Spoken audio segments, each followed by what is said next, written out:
Think about it. Carla is the last person to be picked for dodgeball teams in her gym class. She thinks to herself, geez, no one wants me for their team. I'm terrible at dodgeball. In fact, I'm terrible at all sports. No matter how much I work out or how hard I try, I'm never going to get any better. What are the 3 attribute dimensions that make up a person's explanatory style? Describe where Carla falls on these 3 dimensions. Overall, what is Carla's explanatory style? How do you know?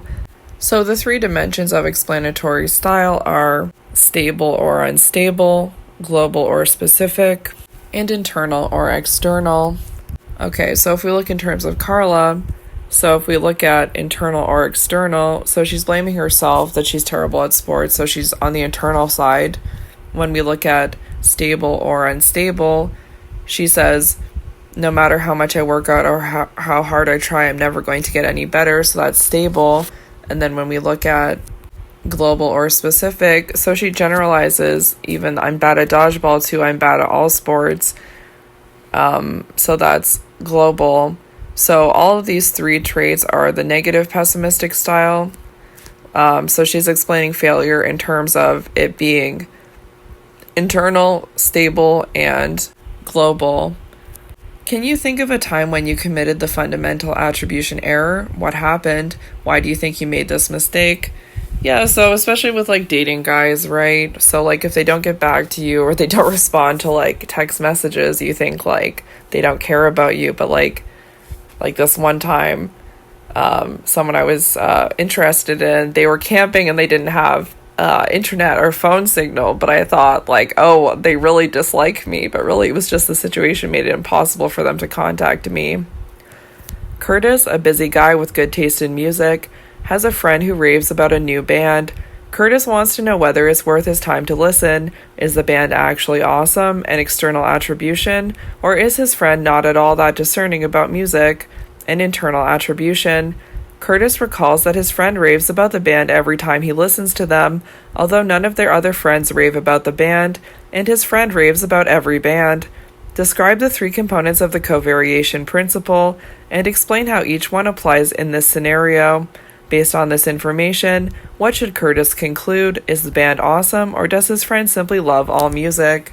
Okay, so the 3 components of the covariation principle are consensus, distinctiveness, and consistency. So consensus means that everyone is doing it, so high consensus doesn't mean anything about the person, it just means the situation is more relevant. And distinctiveness means that you do something only in one situation if it has high distinctiveness, which again would suggest a situational attribution. And consistency just makes it easier to understand whether something is situational or internal in general. So if we look at Curtis's friend raves about the band every time he listens to them. So he's consistent, which will make it easier to make an attribution one way or the other. None of their other friends rave about the band. So he has low consensus with other people, which is a sign that it's about an internal state. And his friend raves about every band. So that's low distinctiveness because the raving takes place in lots of situations.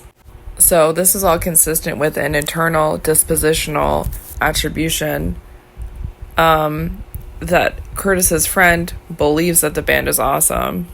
It does mean that his friend is not very discerning about music, which is an internal attribution. Imagine you are single and decide to go to a speed dating event in which you will have a series of 5-minute dates with many people. You really care about getting to know what your dates are like. Given this situation, which types of behaviors would strongly signal the type of person your date is? What types of behaviors might you discount, that is, chalk up to the demands of the speed dating situation? Apply the augmentation and discounting principles in your analysis. So if someone is acting like friendly and polite, you can kind of discount that as like everyone would do that if they're looking for a partner. But if someone is acting like really unique in a way that is like not going to benefit them in the situation, it's likely to be part of really who they are. It augments that argument.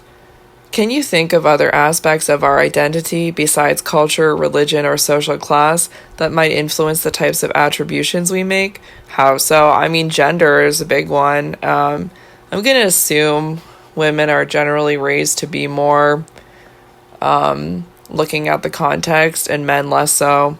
Mary, Travis, and Hussein stand to receive their awards at the National Spelling Bee. Mary, who won first place, receives her trophy with a smile on her face. The second place winner, Travis, covers his face with his hands and sobs. Eventually, he politely receives his award despite the tears. When Hussein's name is called for the third place prize, he grins and excitedly claims his award. Using what you learned in this chapter, explain Mary, Travis, and Hussein's perhaps surprising reactions to their respective prizes. Mary's just happy because she won. She's probably attributing it to her own internal abilities. Travis, he is falling victim to the idea of counterfactual thinking, or what might have been. He was so close to first place, so he's comparing it to that, whereas Hussein in third place is happy because he's comparing his victory about getting a medal to not having gotten a medal at all.